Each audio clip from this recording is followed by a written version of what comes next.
What if you disagree with your ex's parenting style, with your ex's discipline style? My name is Goldman. I'm the director and founder of Goldman and Associates. Our firm has a primary focus on family law issues here in Michigan. And today we're going to continue our video series designed to educate and inform the public. So please subscribe to our channel. You know, it's a very interesting question about discipline style and parenting style. There's a lot of times that people do not have the same style. They don't discipline and treat their kids in the same way. Mom runs a police state, dad runs Disneyland. What do we do about that? A lot of times, with one parent having a lot of structure and one parent being loosey-goosey, you see a lot of times that actually causes the breakdown of the marriage. That's actually part of the reason of the divorce. I remember there was a great show with Robin Williams called Mrs. Doubtfire, where the parties got divorced. And it was clear from the movie that one of the main things that was going on is Robin Williams, who was the father, was a real happy-go-lucky kind of fun guy, you know, being a fun guy with his kids and dressing up like a clown and doing weird things. And the mom was a very strict, sort of structured, conservative person. And it was obvious the two of them didn't get along and how they would, you know, see the growing up of their kid. I remember there was a birthday party and mom had arranged for a cake and some balloons and maybe, you know, a clown, and dad brought in a pony and jugglers and, you know, these people that were handling fire and all this stuff. He added to it. There was funky music and there was all this.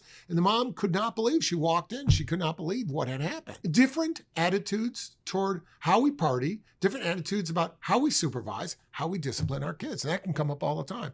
So what do you do about that? Well, you understand the court is going to look at not how you do it, not how he does it. The court is generally going to follow any kind of thing so long as it's reasonable. So the court is going to be governed by a concept of reasonableness. What is reasonable? Reasonable may mean that it could be good-hearted fun so long as nobody gets hurt and it doesn't expose the children to an unknown or unreasonable risk. A high level of risk will probably be regarded as unreasonable. You have to understand one thing. Now we're talking about divorced people. We're talking about your ex. You cannot control every movement your ex makes. And don't think that you will be able to impose your type of discipline and parenting style on your ex. You're not going to be able to do it. If you couldn't do it during the marriage, you're sure as hell not going to be able to do it during the divorce. So he's going to parent the way he wants. You're going to parent the way you want unless you can show the court that there's an absolute physical danger to the child. The court is probably going to let the parties parent according to their own comfort level. And there will be disagreements. There will be disagreements on some stuff because when they're by you, they go to sleep strictly at 8 p.m. every night. And when they're with dad, he lets them watch the Late Show.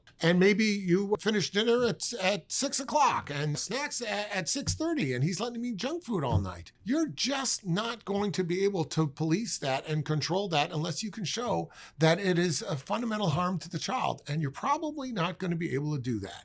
One parent's going to run a stricter shop and one's not. And that's just the way it's going to be. A judge is going to intervene if the parental style is abusive, if it's neglectful, if it's harmful. But failing that, the court's probably going to let the parties do however their natural instincts tell them to do it. So in light of that, instead of making a spectacle out of it, instead of bringing your ex to court all the time because he's letting them stay up at 9:30 on a school night, you know, and he's going to come and say, Judge, in my house, that's what we stay up to. You know what? And I survived fine. I don't think they have to go to sleep at 8 o'clock. I'm not telling her to keep her kids up till 9:30, but I'm not sending them to sleep at 8 o'clock. I have time with the kids. They're older now. That's how I feel. And you know, the court is not likely to interfere with that. You should therefore only bring this to the court's attention if you truly believe, after discussion with your lawyer, that it's truly harmful to the kids. And you can document specific examples where the children are physically being harmed. Okay?